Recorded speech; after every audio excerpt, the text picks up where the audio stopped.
Bienvenidos a esta sesión sobre mecanización y agricultura de conservación.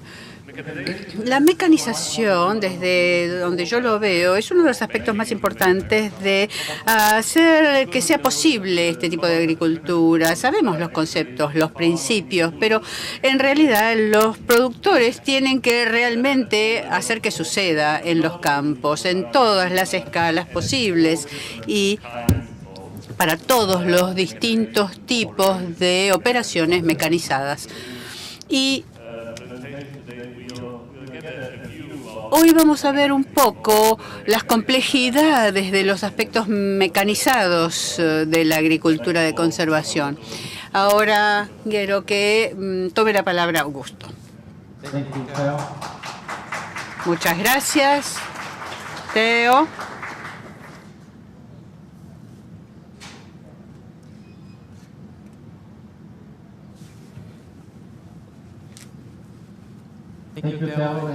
Gracias, Theo, y gracias también a la organización por su invitación.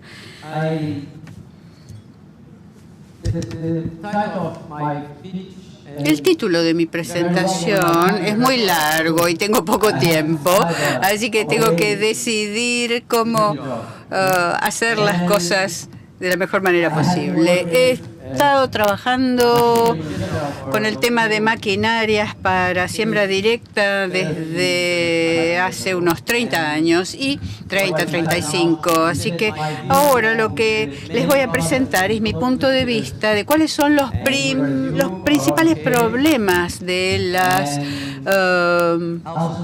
maquinarias usadas en siembra directa y darles algunas ideas de ciertos dispositivos que se pueden utilizar para superar estos problemas y también mostrarles una experiencia final que tienen que ver con la evolución de los productores para que exijan, compren nuevas maquinarias aptas para siembra directa.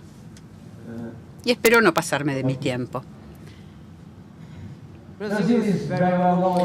Brasil es bien conocido como un país muy grande, con mucha experiencia en siembra directa, una de las áreas, creo que la más grande del mundo en siembra directa, y también con una fuerte industria de maquinarias para plantar en siembra directa. Pero se sabe que tenemos muchos problemas con la calidad.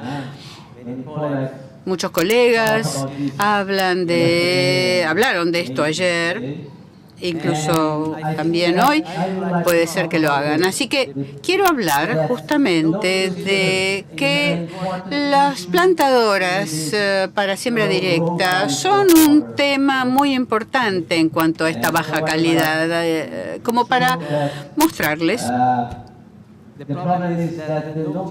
¿Cuál es el problema? Estas maquinarias en Brasil no están diseñadas para lograr, para cumplir los principios de la siembra directa, básicamente. Ese es el problema. Bueno, voy a hablar de esto, los principios claves de la siembra directa. No hace falta que los mencione porque todos los conocen muy bien, pero para cada principio clave hay un diseño, un requisito de diseño de la maquinaria. Para el primer principio, la cubierta permanente, el requisito de la máquina es que pueda cubrir con los residuos después de sembrar. Esto es fundamental. Para el segundo principio de no perturbar el suelo, movilizándolo lo mínimo posible. Y para el tercero, la maquinaria tiene que tener la posibilidad de distintos tipos y tamaños de semilla. Tiene que tener esta capacidad para poder adoptar rotación de cultivos. Bien, yo estructuré un proceso sencillo que muestra cuánto nuestro diseño para todas las escalas se compadece con estos tres requisitos. Esto es muy simple. Para cada requisito tengo los criterios definidos y para cada criterio definí 5 clases, 5 rangos de 1 a 5, que es lo mejor.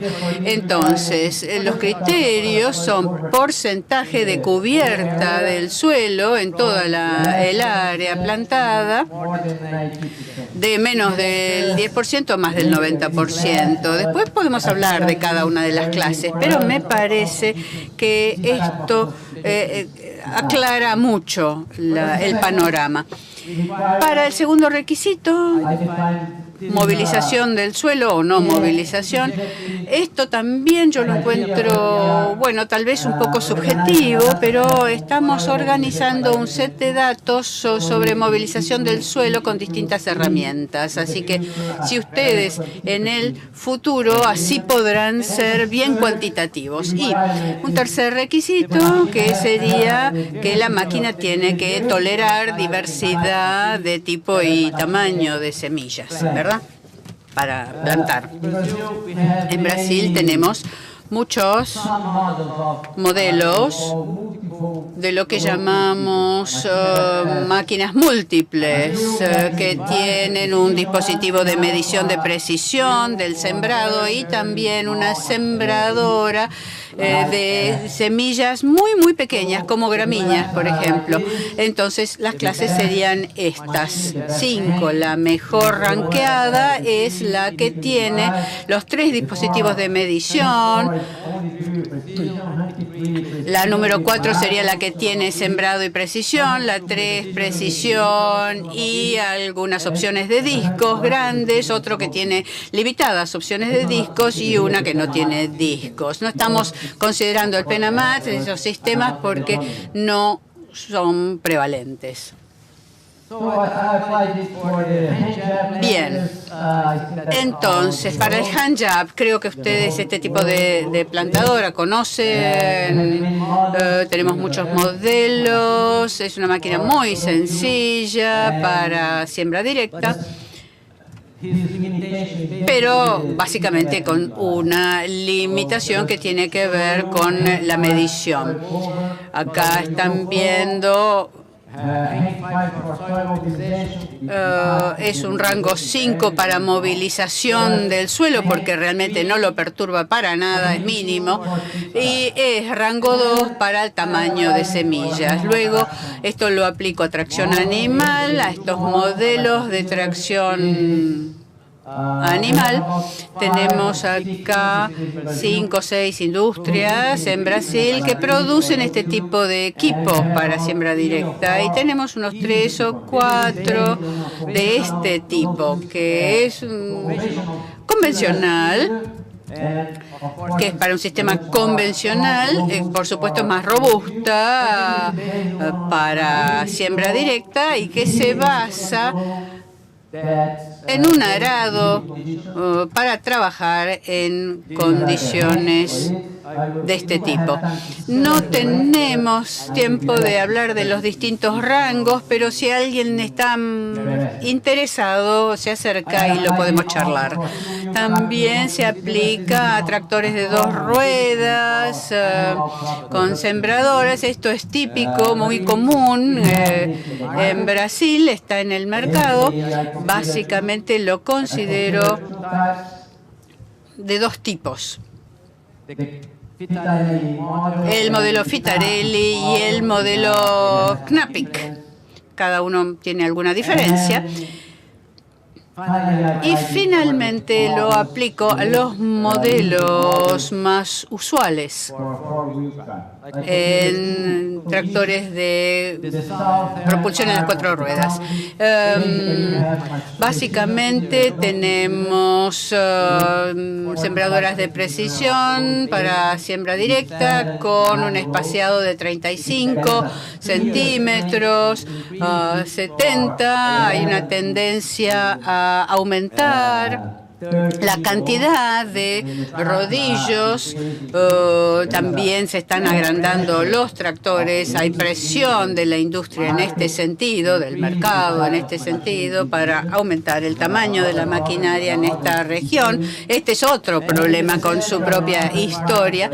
Y en el centro de Brasil tenemos, por supuesto, máquinas más grandes, porque también tenemos más latifundistas y tenemos este tipo de dispositivo con 9 a 17 rodillos y estamos planeando aumentarlo a 30 en el futuro. La configuración más común de esta máquina es con este disco plano, un tine para la fertilización, doble disco para los asientos, ruedas de control de doble profundidad y 2 ruedas de compactación. En algunas condiciones, la parte para aplicar fertilización es la herramienta que más comúnmente se utiliza en Brasil, pero en suelos arenosos podemos usar doble disco, como esto que se ve aquí, en reemplazo del aplicador de fertilización. Estas son situaciones comunes a campo. Esto es maíz después de soja, el suelo es pobre, pero esto es lo que tenemos, esto es lo que llamamos de baja calidad, y esto es después de soja después de trigo. Vean la diferencia con disco doble. Cuanto más residuo, cuanto más rastrojo cubre el suelo con mucha menor movilización. Simplemente para que tengan una idea, arriba era con aplicador. Y esta es una síntesis del procedimiento. Las cifras aquí muestran que si tenemos 100% acá, la máquina quiere decir que es absolutamente apropiada para lo que queremos hacer. Y cuanto más bajo el número, menos adecuada es para lo que buscamos. El hand jab, el aplicador manual, es el más adecuado. Creo que el doctor Barnes estaría de acuerdo conmigo. Herbert Barnes, el alemán loco, con sus plantadoras o sembradoras locas. Esto es para tracción animal de eje largo con un 73% de performance. Hay otro grupo también con marco corto, tractor de 2 ruedas, tractor de 4 ruedas, doble disco, 73%. Y el aplicador de fertilizante para el tractor de 4 ruedas. Esta es la maquinaria más común, más importante en Brasil, pero su performance es solo del 60%. Muy lejos estamos, hay mucho camino por hacer para encontrar la maquinaria más apropiada. ¿Cómo mejoramos entonces la performance de este tipo de maquinaria? Y además, en consecuencia, la calidad de la siembra directa. Esta es una pregunta. Y también lo que queremos es aumentar la cantidad de rastrojo, ¿verdad? Esto queda claro si queremos tener buena calidad. La cubierta es muy importante, pero el diseño de nuevos dispositivos que preserven una alta cantidad de rastrojos es otra forma de hacerlo mejor. Esto es lo que en las industrias, en las ciencias, llamamos interacción suelo-residuo máquina para mejorar. Quiero mostrarles 2 o 3 ideas comerciales que no son digamos, son muy buenas ideas, pero por supuesto tenemos que hacer algunos retoques, arreglos para que funcionen bien. Los limpiadores de surco, de hilera, ustedes saben, no hace falta que se los diga, que es muy eficiente como dispositivo. Limpiadores de hileras para sacar el rastrojo. Pero yo intenté con un modelo inverso, reverso, para limpiar las hileras, sacar la maleza, el rastrojo, perdón, y funciona realmente bien. Otro dispositivo que está en el mercado es este, que es el disco que corta por debajo, es bueno para plantar. Podemos trabajar con un espaciado de 70 centímetros entre surcos, y es muy bueno para tierras endurecidas. Otro sistema que se llama rodillos de zona, que mejora con respecto al anterior, porque además saca las plantas en pie, los residuos que están en pie todavía en el centro de la hilera, mejorando la performance, reduciendo la posibilidad de taponamiento. Y finalmente, para terminar, nosotros hemos estado trabajando en la evaluación, datos comparativos. Testeamos la máquina con la industria, medimos algunos indicadores de performance, definimos la performance. La industria arregló las máquinas, plantamos y después de unos días llamamos a los productores para que vieran los resultados. Hicimos pósters como estos, con rojo, amarillo y verde, para mostrar dónde de bueno a malo estaba ubicada la máquina.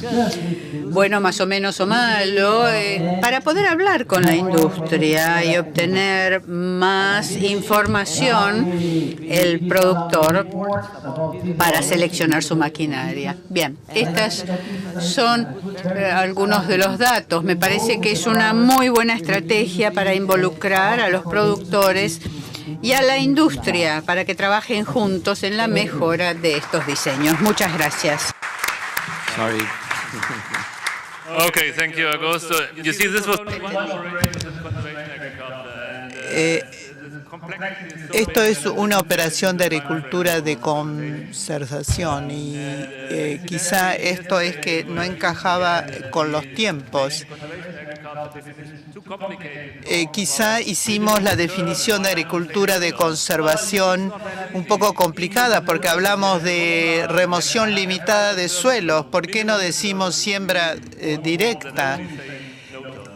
Así que por eso aclaramos lo de una mínima remoción. Creo que a través de Hamin Sidhu vamos a conocer otros aspectos, otra visión de la maquinaria utilizada para la agricultura de conservación.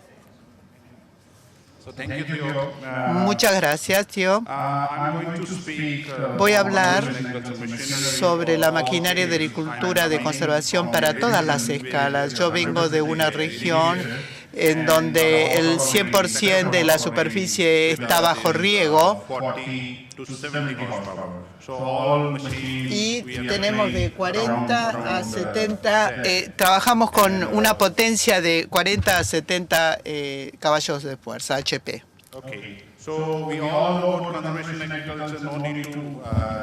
En agricultura de conservación tenemos tres principios, pero el tema importante es que la agricultura de conservación, a través de estos tres principios claves, influye en las características bioquímicas, químicas y físicas del suelo y en los procesos y modifica el agua y la dinámica de nutrientes, lo que nosotros estamos observando que el enraizamiento de los cultivos en agriculturas de conservación se produce en una fecha distinta de lo que ocurría con la agricultura convencional. Necesitamos nuevas recomendaciones, ya que dependemos un poco de tener conocimientos intensivos todo el tiempo.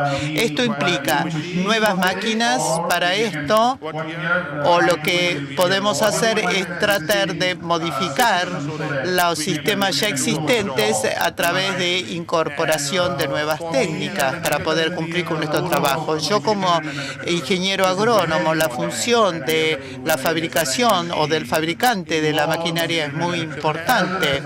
Nosotros tenemos que reclutar en nuestras filas a los productores. Esta es una historia de éxito que ocurrió en el sudeste asiático, que tiene que ver con la niveladora de suelos láser.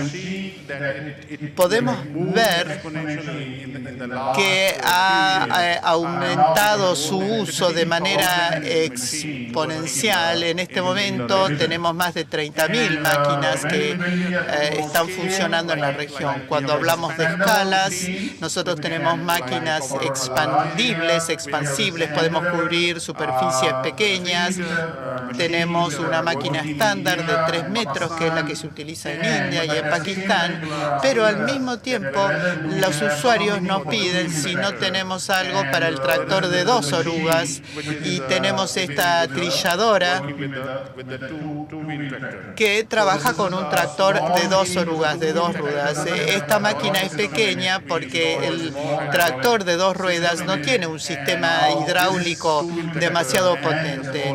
Entonces, podemos trabajar con una niveladora más pequeña que se adapte a un tractor más pequeño también. Otro punto que es muy importante en nuestra región es el quemado de residuos, de rastrojos. Estuve hablando con mi colega brasilero. Esta es una imagen satelital del año 2016 en el noroeste de India. Lo que estamos haciendo cuando cosechamos arroz, hay suficiente humedad de los residuos en el suelo. Esta es la Happy Seeder, que siembra directamente en la presencia de rastrojo de residuo, y el costo es $2.000. Es una máquina de 2 metros de ancho y puede ser impulsada por un tractor de 45 HP. Nosotros lo llamamos el sistema de gestión de rastrojos, SMS en inglés. Cuando cosechamos el arroz, la cosechadora trilladora puede trabajar directamente detrás de la trilladora con una sola pasada. Nuestra Happy Seeder es una operación de una sola pasada. Al mismo tiempo ahorramos mucho tiempo, mucha energía, y sobre todo estamos utilizando el consumo de agua porque es una sola pasada. Conservamos la humedad del suelo. Esto es nuestro campo experimental, en donde estamos plantando trigo inmediatamente después de la cosecha del arroz, y todo con una sola pasada. Aquí vemos que el trigo nace del rastrojo o crece sobre el rastrojo de arroz. Se conserva el rastrojo en la superficie, se conserva la humedad, utilizamos menos trigo, tenemos menos malezas, y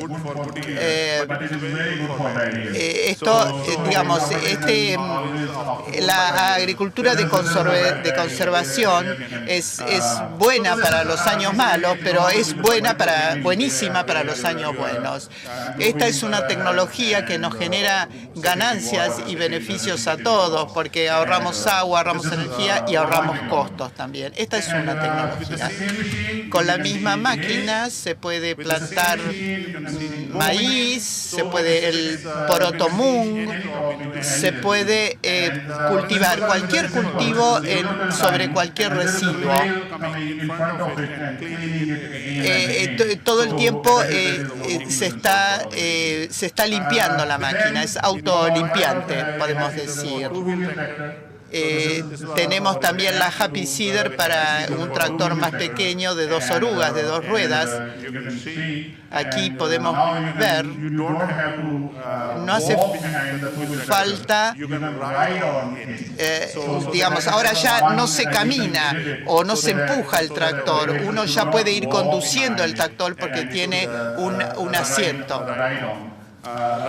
O tiene un asiento, tiene este pedestal en donde el productor o, digamos, la persona, el operador puede ir parado directamente en y rinde mucho más. El uso de esta maquinaria rinde mucho más por hectárea. Estamos hablando de siembra directa y les quiero contar que hicimos algo de intersiembra. Cuando ustedes ven que está el primer cultivo en la tierra, ya cuando está empezando a crecer, empezamos a cultivar el cultivo de segundo. Y además ahorramos mucho tiempo porque podemos reducir mucho el tiempo de trabajo, podemos cultivar trigo después de algodón o mientras el algodón se está desarrollando y después el poroto mung en el trigo en pie, y esto nos ahorra mucho tiempo. Cuando el trigo está listo, también el poroto mung le falta 20 días para estar listo, así que se ahorra mucho tiempo. El tema es cómo cosecharlo. Nosotros utilizamos una pequeña cosechadora que cosecha de manera muy eficiente. No solo cosecha el poroto mung, sino que también logra cosechar el trigo. Lo probamos con esta combine, con esta trilladora cosechadora para el poroto mung.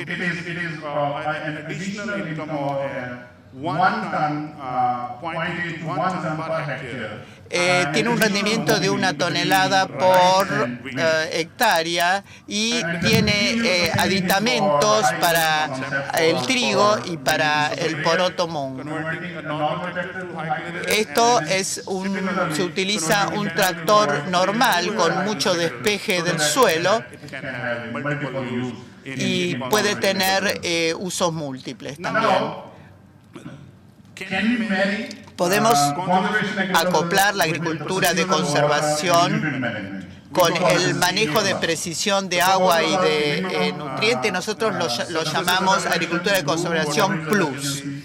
Minimizamos la evaporación superficial, mejoramos el uso eficiente del agua, facilitamos las operaciones mecánicas, logramos un fertirriego efectivo, reducimos las pérdidas volátiles y reducimos las emisiones. Hicimos algo de trabajo con un prototipo en una máquina de...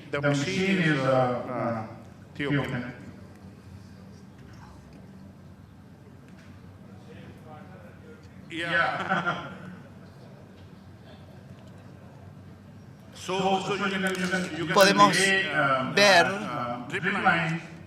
esta máquina, vemos la línea de surco, la línea de corte. Nosotros estamos cultivando maíz, trigo y arroz en los últimos 4 años.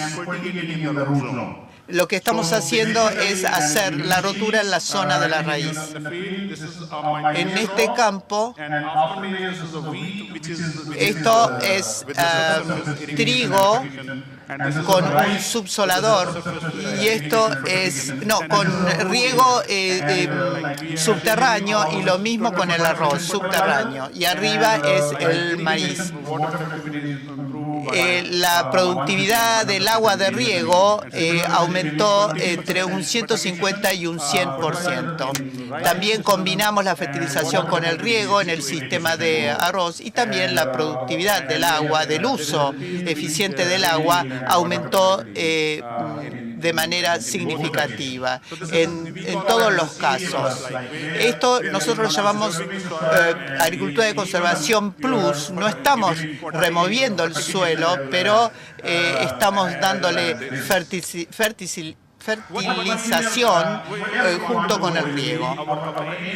Nuestro objetivo es que nuestro cultivo le dice directamente a la fuente de agua que necesita agua. Nosotros empezamos primero con una irrigación de un tipo, y en este momento estamos utilizando una irrigación prácticamente automática, porque tenemos un sensor en nuestros cultivos que avisa a la fuente de agua que necesita agua. Nosotros tenemos que combinar tanto el genotipo con el medio ambiente junto con la producción agrícola. Nosotros ahora estamos tratando que los obtentores, que los mejoradores encuentren variedades que nos permitan poder desarrollar justamente la agricultura de conservación, que incluye irrigación y fertilidad de forma conjunta. Esta nueva tecnología nos permite plantar nuestras variedades en la presencia de rastrojo. Esto lo hacemos en particular para los mejoradores, para que puedan tener la información necesaria. Tenemos maquinarias para todas las escalas, desde $2.000 a $200. Una sembradora de surco único o de hilera única para cultivos múltiples. Pero las barreras para una mayor adopción de máquinas aptas para la agricultura de conservación están como arraigadas en nuestro lugar, porque hay una especie de mentalidad, una especie de prejuicio que no quiere deshacerse de las prácticas o no quiere dejar atrás las prácticas de la agricultura convencional. No tenemos que dar sermones y explicar cosas, sino que tenemos que ser practicantes, tenemos que llevar a la práctica lo que decimos. Tenemos que tratar de no dar mensajes que entren en conflicto y establecer políticas también que no generen conflictos. Esta es una innovación local. Nosotros utilizamos un tractor que tiene una rueda grande adelante y tiene ruedas más pequeñas atrás. Este es un tractor combinado con la combine, o sea, con la trilladora cosechadora. Y además tiene un asiento para el conductor. Esta es la última diapositiva. Para mí, la agricultura de conservación es la agricultura del futuro y el futuro de la agricultura. Muchísimas gracias. Thank you, Amen. You see, Muchísimas gracias, amén. Distintas soluciones para iguales situaciones o para distintas situaciones. Ahora vamos a escuchar a nuestra próxima presentación. Bueno, buenas tardes. Estoy en nombre de CASMA, representando a la maquinaria, a la Cámara de Fabricantes de Maquinaria Agrícola, reemplazando al presidente, que es Raúl Crucianelli, que no ha podido estar. y bueno, tenía también una serie de información numérica para darle, pero creo que bueno, todos tienen lo que quieran ver en cuanto a producto afuera y los talleres que se hacen son talleres que suelen ser más útiles para aprender de los números que le podemos dar desde acá. Argentina es un país que gracias a los inmigrantes tiene una larga trayectoria en lo que es la maquinaria agrícola. Y digo inmigrantes, por lo general españoles, italianos. Lo escuchaba en el discurso de apertura a Pablo, el presidente de APRESID, hablar de su abuelo, una quinta generación. Mi abuelo vino también en el año 14 a la Argentina.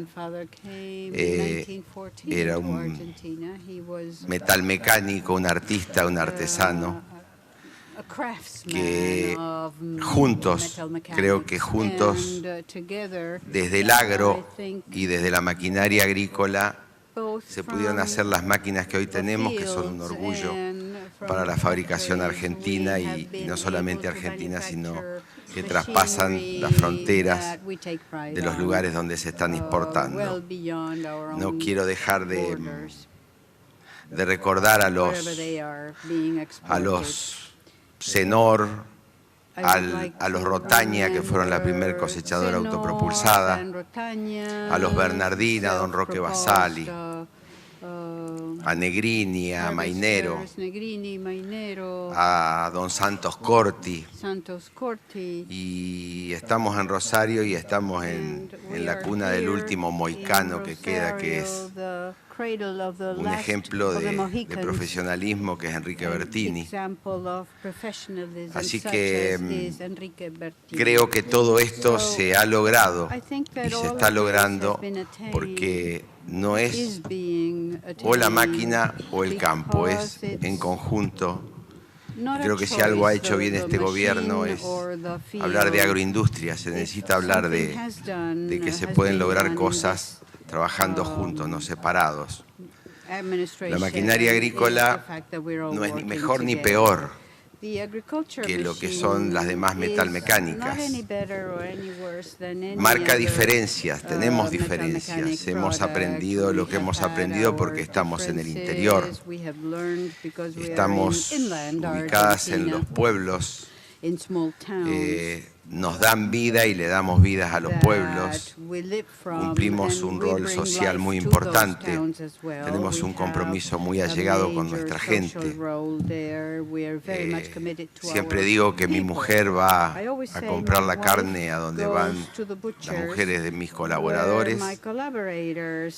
Mis hijos van al colegio donde van los hijos de mis colaboradores. Por eso no es tan fácil a veces ser tan pragmático, empresario, drástico, que eso es lo que también nos hace diferente en mejor y en peor, ¿no? No tenemos, sin desmerecerlo, pero a veces te exime de algunas responsabilidades, una oficina en Puerto Madero, una fábrica en Campana y vivimos en Libertador. Somos personas visibles que estamos y nos exponemos día a día, la gente sabe dónde estamos y nos puede ver continuamente. Por eso digo que no somos mejores ni peores, somos diferentes. Tenemos una forma de trabajo que es estacional. Cada una de nuestras máquinas cumple un ciclo en una época determinada del año. Tenemos la preparación de suelo, siembra, fertilización, cosecha. Son medidas que hacen que no trabajemos todo el año como suelen ser en mayor o en menor escala lo que es la línea blanca, las líneas automotrices. por eso marco que tenemos diferencias y ahí es donde tenemos que buscar alternativas para que nuestra gente conserve y tenga su trabajo.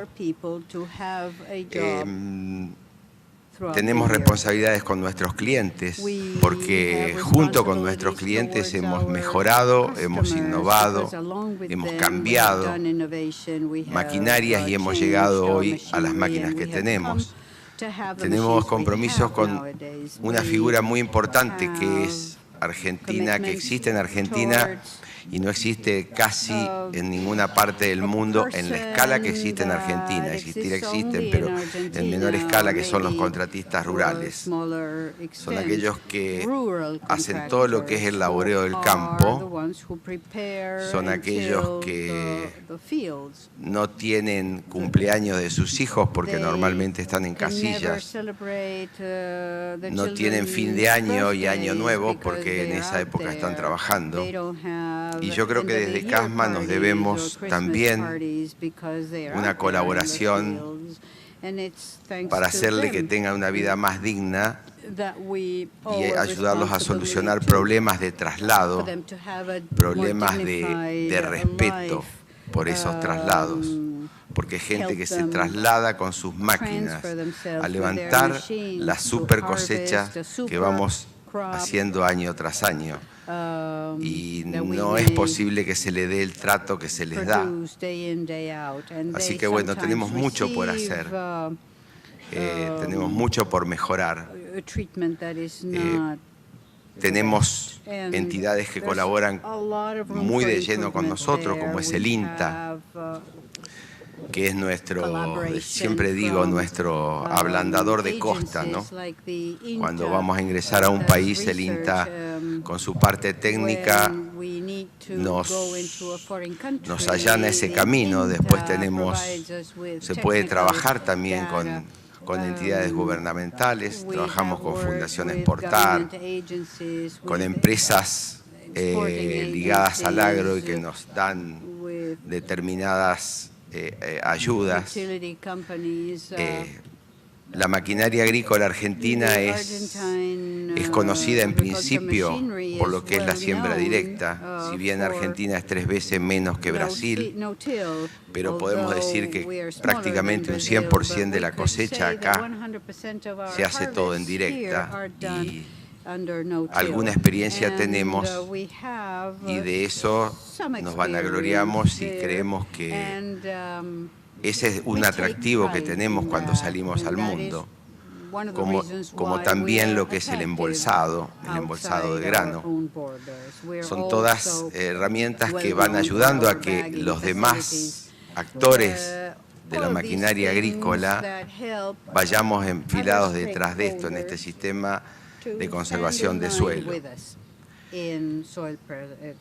Vez pasada me preguntaban si la CAFMA estaba en contra de la importación de máquina agrícola. Bueno, creo que hay que separar un poco la paja del trigo. CAFMA no está en contra de la importación. Hay herramientas como las cosechadoras y tractores que para llegar a la producción y a los récords de producciones que tenemos, no tenemos fábricas para abastecerlo. Hay temas como pulverizadores, las sembradoras, que creo que son nuestra herramienta estrella. Creo que estamos bastante previstos, tenemos una super oferta. Es cuestión de revisarlo y por sobre todas las cosas, si salimos a vender, tenemos que permitir que entren.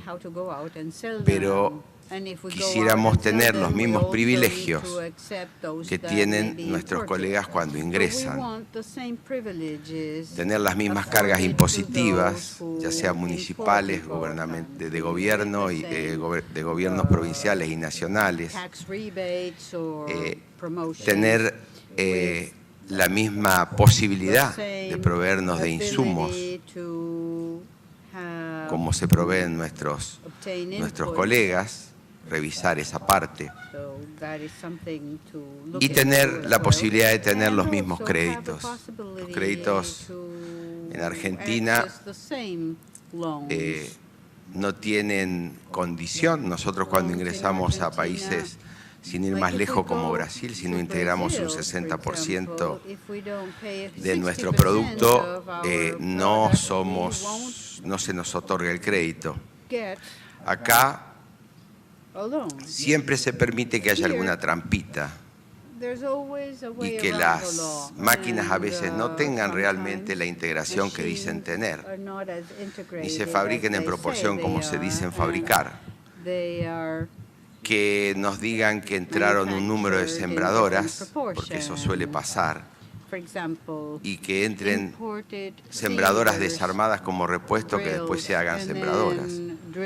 Entonces, teniendo reglas de juego claras, la fábrica de maquinaria agrícola está dispuesta a competir, porque si lo hacemos afuera, lo podemos hacer adentro. Por último, y creo que, como dice el presidente, venimos de una crisis muy dura. Estos últimos 8 años fueron muy duros para la Argentina, para el productor y para todo lo que chorrea a través del productor. Necesitamos hacerlo entre todos. Esto no sale sin la colaboración de todos. Si bien el campo es la única herramienta que en 6 meses revierte una economía en este país, por lo menos, pero todos los demás actores debemos estar en condiciones de poder tener una vida más digna. No creo que estamos todos, como me dijo el amigo Seminario, estamos todos en un mismo barco, nada más que en distintos camarotes. No queremos a nadie colgado de una soga en el agua. Pretendemos que el piso sea la dignidad de la gente. Muchas gracias.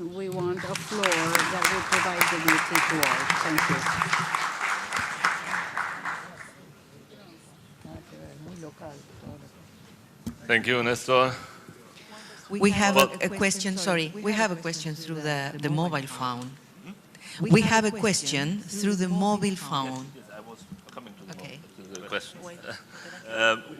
With this, we saw the other point of view from the commercial sector, from the supplying sector, and it's very good to see there are supportive manufacturers of machinery. We also know there are some machinery manufacturers that are not very much in favor of conservation agriculture. And this is also a reality we are facing. So now, well, Yes. coming to the questions. También esto es una realidad que estamos enfrentando. Estamos casi con el tiempo para terminar esta conferencia. Lo que acabamos de escuchar era una visión distinta de agricultura de conservación. ¿Cómo se convence a la industria y a los productores para invertir en agricultura de conservación, en prototipos de agricultura de conservación? ¿Quién quiere responder?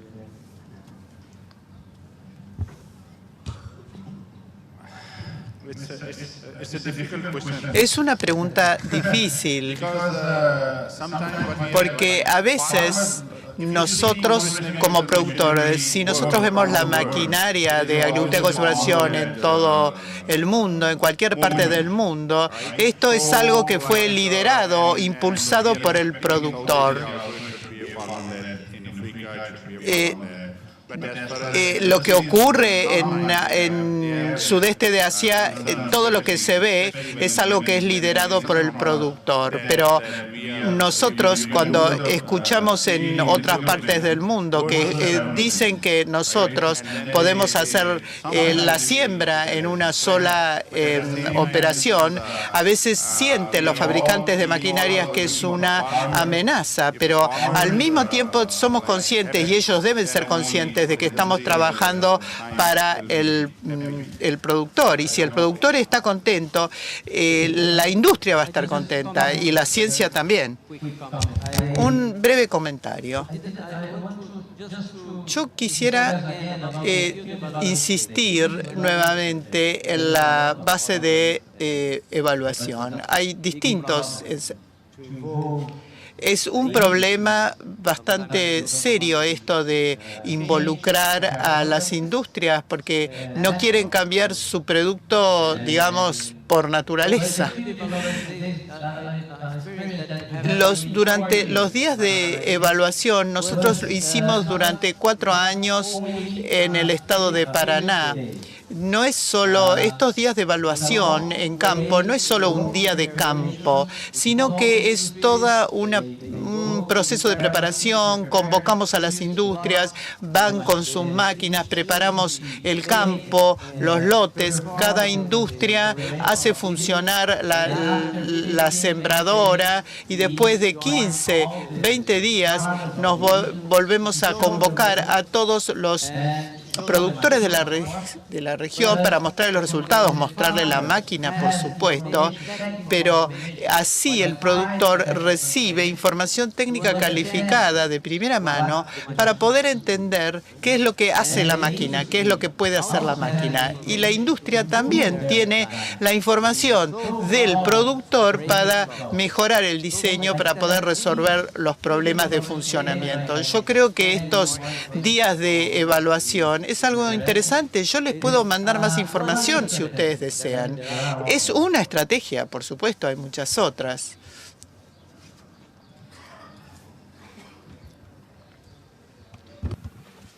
Bueno, creo que el tema de la regulación de todo lo que es fertilizantes y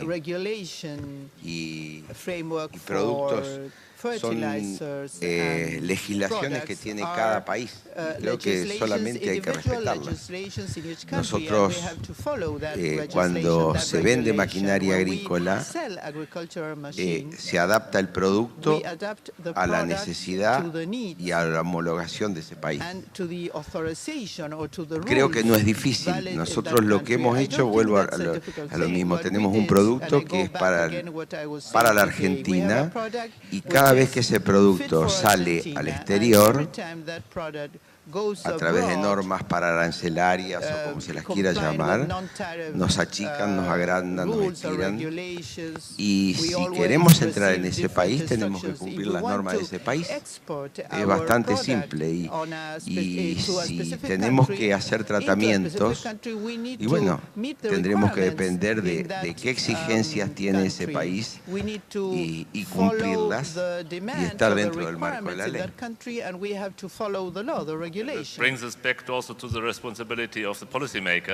Esto también es responsabilidad de los diseñadores de políticas, porque tenemos que redactar reglas, leyes y regulación que dé apoyo y respaldo a la agricultura de conservación.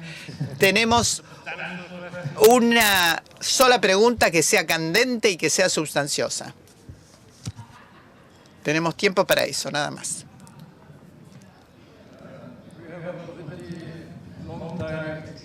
Tenemos una experiencia bastante larga en esto de convencer a las industrias. Al principio, cuando estábamos en Marquesán, en Sao Paulo, tuvimos que convencer a los fundadores, 2 señores de 85 años, muy respetables, por cierto.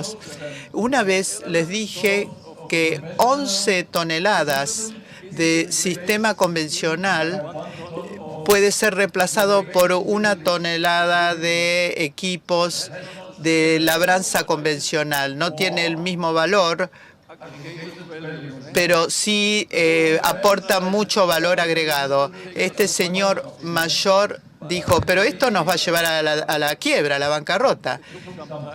Llevó tiempo, en realidad. Pero la realidad es que los equipos pesados del sistema convencional representan unas 11 toneladas comparados con los equipos sofisticados aptos para agricultura de conservación o siembra directamente. Yo creo que esto es un dato muy importante para que que demuestra lo difícil que nos resultó a nosotros convencer a los industriales, ¿verdad?, a los fabricantes. Yo creo que, bueno, ya nos pasamos en el tiempo, ya mucha gente se fue para poder llegar a tiempo para el almuerzo. Si tienen preguntas específicas, los pueden hacer individualmente y personalmente a cada uno de los presentadores. Muchas gracias.